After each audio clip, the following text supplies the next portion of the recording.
Good morning students, welcome back to your video lecture sessions. कैसे हैं आप लोग? हम लोग बात कर रहे हैं standard 7 chapter number 2 acids, basis and salts की। राइट, उसमें हमने बेसिस को ऑलमोस्ट ख़त्म कर लिया था। हमारे प्रीवियस वीडियो में हम लोगों ने बेसिस के बारे में बात की थी। एसिड और बेस रिएक्ट होता है तो क्या होता है उसके बारे में बात की थी। बेसिस कैसे फॉर्म होते हैं उसके भी हमने 3 टाइप्स के केमिकल रिएक्शंस या फिर 3 टेक्निक्स या फिर 3 प्रोसेस हमने देख ली थी। अब हम आगे बढ़ते हैं हमारे नेक्स्ट टॉपिक पे, जो है जनरल बिहेवियर ऑफ बेसिस। जहाँ पर हमने लास्ट वीडियोस में जब हम एसिड की बात कर रहे थे तब हमने एसिड के फॉर्मेशन के बाद ये देखा था कि एसिड बिहेव कैसे करते हैं और उनके यूजेस क्या होते हैं। तो यहाँ पर भी हम देखेंगे कि बेसिस के बिहेवियर क्या होता है और उनका यूजेस क्या होता है।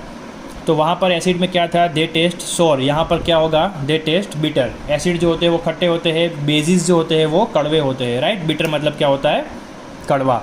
फिर वहाँ पर क्या होता था, वो ब्लू लिटमस को रेड करता था एसिड। यहाँ पर क्या है, they turn red litmus to blue. हमने स्टार्टिंग जब की थी इस चैप्टर की तब फर्स्ट वीडियो में ही हमने इंडिकेटर्स के बारे में बात की थी। वी डिस्कस के जहाँ पर लिटमस पेपर अगर ब्लू हो जाएगा तो वो सब्सटेंस क्या माना जाएगा, बेस माना जाएगा। तो वो उसकी क्या होगी, एक बिहेवियर हो गया। राइट, अब उसके बाद उसका थर्ड बिहेवियर है कि दे न्यूट्रलाइज एसिड्स। ठीक है, ये क्या होता है, तो जहाँ पर एसिड गिरा हुआ होता है, एसिड के प्रमाण को कम करने के लिए हम उसके अंदर क्या मिलाएंगे, बेस मिलाएंगे, ताकि जो एसिड का प्रमाण है, एसिड का जो इफेक्ट है वो क्या हो जाएगा, कम हो जाएगा। वो उसको क्या करेगा, न्यूट्रलाइज करेगा। जैसे हमारे ऊपर गर्म चीज़ गिरती है या फिर गलती से किसी गर्म चीज़ को छू लेते हो तो हम तुरंत क्या करते हैं, ठंडी चीज़ की ओर भागते हैं, ठंडी चीज़ को छूते हैं ताकि गर्मी क्या हो जाए, कम हो जाए। सिमिलरली जहाँ पर एसिड गिरा होता है, जहाँ पर एसिडिटी ज़्यादा होती है, ठीक है, तब हम क्या लेते हैं, बेस लेते हैं। राइट, तो ये उसका एक और बिहेवियर है कि वो एसिड को क्या करता है, न्यूट्रलाइज करता है, मतलब कि उसका जो इफेक्ट है वो क्या करता है, कम कर देता है। नेक्स्ट हमारा चौथा बिहेवियर है caustic alkali corrode glass and some metals. अब हमने 2 बेसिस की बात की थी प्रीवियस वीडियो में, alkali and caustic alkali. Alkali या मतलब वो बेसिस जो पानी के अंदर डिसॉल्व हो जाए, और कॉस्टिक अल्कलाई वो होते हैं जो आपकी अगर बॉडी के ऊपर गिरते हैं तो आपको बर्न्स होंगे। राइट, यहाँ तक हमने पढ़ा था। तो कॉस्टिक अल्कलाई क्या होते हैं, अब हमारी स्किन को जला देंगे, मतलब कि वो स्ट्रॉन्ग होंगे, तो वो क्या करेंगे, कुछ ग्लास को भी कोरोड कर देंगे और कुछ मेटल्स को भी क्या करेंगे, वो कोरोड कर देंगे, मतलब कि उस मेटल को बिगाड़ देंगे।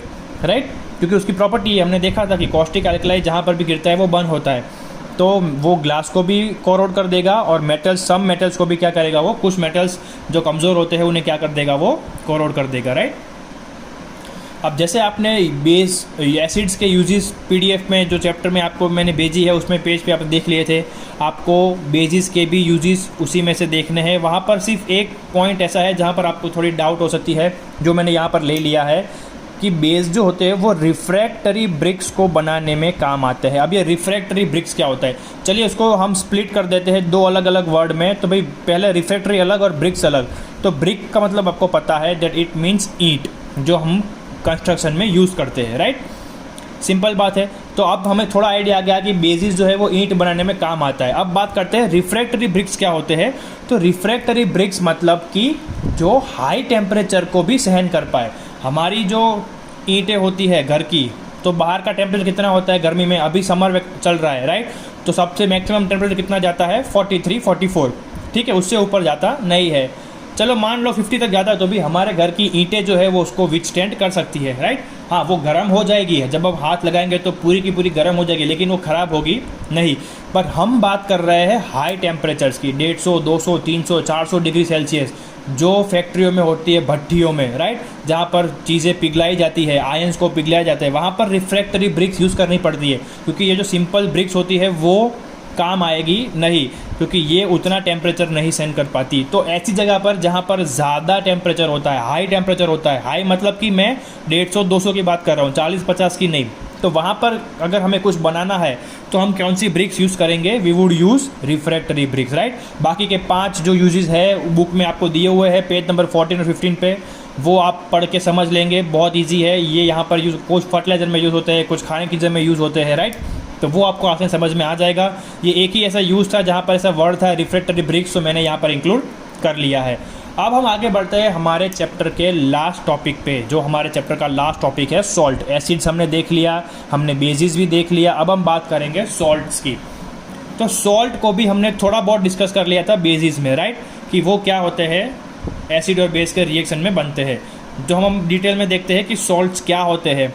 तो salt are formed in 3 ways. Acid भी बनता था 2-3 तरीक़ों से, बेस भी हमने देखा 3 तरीक़ों से बनता है।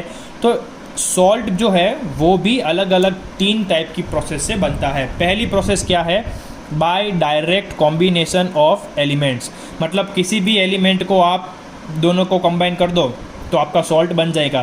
जैसे आपको पता है कि हमने फर्स्ट चैप्टर में डिस्कस किया था सोडियम क्लोराइड, हमारा खाने का नमक जो होता है टेबल सॉल्ट, उसमें 2 अलग अलग कंपाउंड है, एक है सोडियम, एक है क्लोरीन। आप उसको मिक्स कर दोगे, गर्म करोगे तो आपके पास नमक बन जाएगा जिसका नाम होगा सोडियम क्लोराइड। एक चीज़ याद रखना, सॉल्ट यानी नमक होता है, लेकिन हर एक नमक खाने वाला नहीं होता है।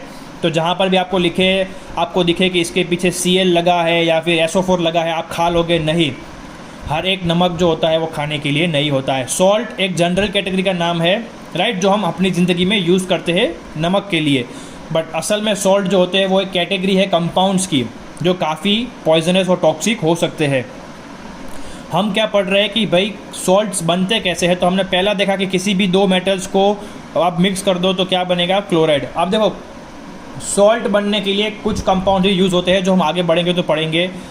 मैं आपको बताऊंगा कि इन कंपाउंड्स अगर आपके मेटल के साथ है तो वो सॉल्ट माना जाएगा। हर एक मेटल जो है वो सॉल्ट माना जाता नहीं है। आपको लगता है कि सर Na के साथ हम Cl की जगह कुछ और लगाएंगे तो सॉल्ट बनेगा, तो नहीं, वो मैं आपको आगे समझाऊंगा, राइट। फिर यहाँ पर मैग्नीशियम के साथ क्लोरीन है तो हमें MgCl2 मिल गया, जो है हमारा मैग्नीशियम क्लोराइड, राइट। ये थी हमारी पहली प्रोसेस सॉल्ट बनाने की, आप 2 एलिमेंट्स को डायरेक्टली कंबाइन कर दो। दूसरी हमारी प्रोसेस है by action of acid on metals. अब बच्चों, ये जो है हमने अभी लास्ट वीडियो में डिस्कस किया था जनरल बिहेवियर ऑफ एसिड्स में। उसका 3rd पॉइंट था कि भाई हमने ये पढ़ा था कि एसिड जब किसी मेटल के ऊपर गिरता है तो वो उसको क्या कर देता है, कोरोड कर देता है, राइट, उसको बिगाड़ देता है, डिटीरियोरेट कर देता है, और वो क्या बनाता है, एक नया कंपाउंड बनाता है जिसे हम क्या बोलते हैं, सॉल्ट बोलते थे।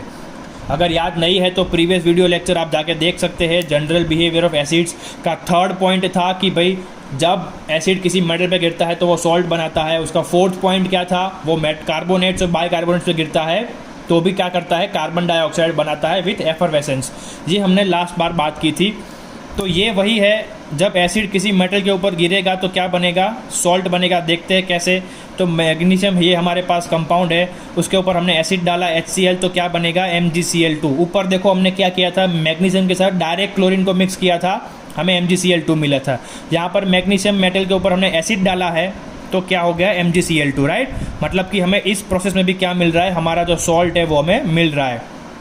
अब हम बात करते हैं दूसरे एग्जाम्पल की। ये जो एग्जैक्ट एग्जाम्पल है जो हमने लास्ट वीडियो में डिस्कस किया था जनरल बिहेवियर ऑफ एसिड्स में, कि जब जिंक के ऊपर हम H2SO4 डालते हैं तो वो ZnSO4 बन जाता है। SO4 यानी सल्फेट, मतलब कि वो सॉल्ट है। जैसे कि मैंने आपको बताया अभी कि हम Cl, SO4 और बाकी कौन कौन से कंपाउंड्स हैं जो सॉल्ट में आते हैं वो आगे हम डिस्कस करेंगे। लेकिन ये एग्जाम्पल वही है जो हमने जनरल बिहेवियर ऑफ एसिड्स में बात की थी कि zinc plus H2SO4 sulphuric acid, zinc sulphate बनेगा। तो ये भी हमारे इस स्टेटमेंट को वेरीफाई करता है, प्रूफ है कि भाई मेटल के ऊपर जब एसिड गिरेगा तो हमें क्या मिलेगा, सॉल्ट मिलेगा, राइट। इसका नाम मैंने नहीं लिखा है क्योंकि आपने ऑलरेडी पढ़ लिया है, जिंक सल्फेट, जो हमने जनरल बिहेवियर ऑफ एसिड्स में देखा था। अब हम तीसरी प्रोसेस की बात करेंगे जो आपने लास्ट वीडियो में ही पढ़ी है, जिसका नाम है न्यूट्रलाइजेशन प्रोसेस। तो स्टूडेंट्स, हमने न्यूट्रलाइजेशन प्रोसेस जो है वो अभी लास्ट वीडियो में डिस्कस की थी, जब हम बेसिस की बात कर रहे थे कि जब एसिड और बेस रिएक्ट होता है तो सॉल्ट और पानी बनते हैं। हमें तो यहाँ पर सॉल्ट चाहिए तो वो हमें मिल गया। तो इस प्रोसेस को हम क्या कहेंगे, न्यूट्रलाइजेशन प्रोसेस कहेंगे। मैंने कोई एग्जांपल नहीं लिखा है क्योंकि आपको लास्ट वीडियो में हमने बता दिया था कि एक एसिड और एक बेस जब रिएक्ट होंगे तो क्या बनेगा, सॉल्ट और वाटर। वो भी आप प्रीवियस वीडियो में देख सकते हैं। अब जैसे हमने एसिड की बात की थी, एसिड जब हम डिस्कस कर रहे थे कि एसिड नेचर में कहाँ कहाँ होता है, तो हमने देखा था कि एटमॉस्फेयर में जो सल्फेट होता है, नाइट्रोजन होता है, कार्बन होता है, वो सब पानी के साथ मिक्स होकर एसिड रेन लाते हैं, राइट। तो हम इधर बात करेंगे कि सॉल्ट नेचर में कहाँ कहाँ होता है। तो salt is present in earth crust, मतलब कि हमारी जो सरफेस है, हमारा जो लेयर है अर्थ का, पूरी ज़मीन है, उसके अंदर क्या है, सॉल्ट जनरली प्रेजेंट होता है। और ये सब जब बारिश होती है तो सॉल्ट हमें पता है कोई भी नमक हो वो पानी में ऑटोमेटिकली घुल जाता है, ओके, वो उसमें डिज़ोल्व हो जाता है। तो जब बारिश होती है तो क्या होता है, ये जो सॉल्ट हमारे अर्थ के क्रस्ट में है वो डिज़ोल्व होकर कहाँ पहुँच जाएंगे, लेक्स और रिवर्स में। इसीलिए ज़्यादातर पानी जो है समुद्र का वो कैसा होता है, खारा होता है। अब जो हम आगे बात कर रहे थे कि कौन कौन से कंपाउंड्स के आगे हमें सॉल्ट पहचानने के लिए हमें क्या याद रखना पड़ेगा, राइट, हमें क्या पता होना चाहिए कि इसी कंपाउंड को हम सॉल्ट बोलेंगे। तो यहाँ पर बच्चों थर्ड पॉइंट में मैंने लिखा है कि commonly found salt in nature are. अब जिस किसी की मेटल के आगे ये सब होंगे वो क्या होंगे, सॉल्ट होंगे। देख लेते हैं क्लोरीन, तो अभी तक हम इसी का एग्जांपल देख रहे थे, Cl2 लगा रहे थे, सोडियम क्लोराइड में NaCl, मैग्नीशियम क्लोराइड में MgCl2। तो जिस भी कंपाउंड मतलब जिस भी मेटल के आगे क्लोराइड का कोई एलिमेंट एटम या मॉलिक्यूल होगा तो वो क्या हो जाएगा, हमारा सॉल्ट। जैसे कि Na और क्लोरीन का Cl, तो सोडियम क्लोराइड। फिर है ब्रोमाइड, तो जिस भी कंपाउंड के आगे Br लिखा होगा, ठीक है, Br, तो वो भी क्या होगा, सॉल्ट माना जाएगा। उसी तरह जिस भी कंपाउंड के आगे आयोडीन होगा, मतलब कि कैपिटल का बड़ा सा I लिखा होगा, तो वो भी क्या होगा, एक स्ट्रॉन्ग सॉल्ट होगा। उसके अलावा सल्फेट्स होते हैं। सल्फेट जो हमने आगे बात की जिंक में, जो हमने एसिड के जनरल बिहेवियर के थर्ड पॉइंट में डिस्कस किया था। अभी हमने इसी वीडियो में आगे देखा कि मेटल जब एसिड के ऊपर मेटल के ऊपर गिरता है तो वो सल्फेट बनाता है। तो सल्फेट यानी जिस भी कंपाउंड के आगे SO4 लिखा होगा, सल्फेट यानी SO4, तो वो भी क्या माना जाएगा, सॉल्ट माना जाएगा। तो सोडियम Na, यहाँ पर NaCl सोडियम क्लोराइड था, यहाँ पर NaCl क्या नहीं होगा, यहाँ पर होगा Na2SO4, सल्फेट यानी SO4, तो वो हो जाएगा सोडियम सल्फेट। उसी तरह पोटेशियम सल्फेट, मैग्नीशियम सल्फेट और कैल्शियम सल्फेट भी क्या आते हैं बच्चों, under the category of salt. तो आपको इन सॉल्ट्स के नाम याद रखने हैं कि भाई अगर इनमें से कोई भी अगर आपके एलिमेंट के सामने या आसपास में है, साथ में है, तो वो कंपाउंड क्या होगा, आपका सॉल्ट होगा, राइट। अब आपको सॉल्ट जो कॉमनली फाउंडेड है हमारे अर्थ में, नेचुरली सॉइल में, उसका टेबल PDF में भी दिया हुआ है, बुक में सब के सब कॉमन नाम है जो आपने चैप्टर्स में पढ़े हैं। आपको समझ में आ जाएगा कि ये सॉल्ट का नाम है और वो यहाँ मिलता है। उसी तरह सॉल्ट के यूजेस का भी एक टेबल बनाया हुआ है, वो भी आपको PDF में दिया हुआ है, राइट, कि भाई कौन सा सॉल्ट किस चीज़ में बनाने में काम आता है, वो भी आपको PDF में से देख लेना है। तो आज का वीडियो हम यहीं ख़त्म करते हैं। आपका टॉपिक, आपका चैप्टर यहाँ पर ख़त्म होता है, सेकेंड चैप्टर, राइट, जो अब हम कभी डिस्कस नहीं करेंगे, स्कूल में मिलेंगे तो, क्योंकि आपको पता है कि जब भी स्कूल खुलेगी तो वीडियो सेशन में जहाँ पर ख़त्म हुआ है वहीं से स्टार्ट होगा। तो आप पढ़ते रहिए। और आपको लग रहा होगा कि आज का वीडियो बहुत शॉर्ट है क्योंकि हमारा टॉपिक यहाँ पर ख़त्म हो गया है। अगले वीडियो में जब मिलेंगे ट्यूसडे को तो नया टॉपिक, नया चैप्टर स्टार्ट करेंगे, तो वो वीडियो लंबा होगा। इसी के साथ आपको नीचे होमवर्क दिया हुआ है, right general behaviour of basis. Base के जो जनरल बिहेवियर है वो आपको PDF में से लिखने हैं, वीडियो में से नहीं। Write down the uses of base, ये भी आपको कहाँ से लिखना है, PDF में से लिखना है। Write down with example all 3 methods of salt formation, जहाँ हमने बात की थी भाई 2 एलिमेंट्स को कंबाइन कर दो सॉल्ट बन जाएगा, मेटल के ऊपर एसिड गिरा दो सॉल्ट बन जाएगा, और न्यूट्रलाइजेशन प्रोसेस कर दो तो सॉल्ट बन जाएगा। आपको तीनों प्रोसेस को लिखना है विथ एग्जांपल। तो आपको ऐसा लग रहा होगा कि सर यहाँ पर तो एग्जांपल है नहीं न्यूट्रलाइजेशन का, तो हमने बेसिस में बात की थी लास्ट वीडियो में, उसमें से आपको एग्जाम्पल ले लेना है कि भाई कौन सा एसिड और कौन सा बेस मिलेगा तो कौन सा सॉल्ट बनेगा। चौथा क्वेश्चन है आपका, which salt are commonly found in soil along with occurrence. आपको टेबल दिया हुआ है, मैंने अभी जो बात की थी कि आपको सॉइल में कौन कौन से सॉल्ट मिलते हैं वो आपको PDF में मिल जाएगा लास्ट पेज पे। एक्सरसाइज के जस्ट ऊपर 2 टेबल है, एक है ये क्वेश्चन 4th कि कौन से सॉल्ट हमें मिलते हैं, और एक टेबल होगा जो आपका 5th क्वेश्चन का आंसर है, write down the uses of salt with their names in tabular format, right. वहाँ पर आपको एक्सरसाइज के ऊपर 2 टेबल दिए हुए हैं, वही आपके 4th और 5th क्वेश्चन के आंसर है, राइट। तो इसी के साथ आपका चैप्टर यहाँ पर ख़त्म होता है। कीप स्टडिंग, बी सेफ, घर पे रहिए, मुस्कुराते रहिए। नेक्स्ट वीडियो में मिलेंगे नेक्स्ट चैप्टर के साथ, तब तक थैंक यू, गुड बाय।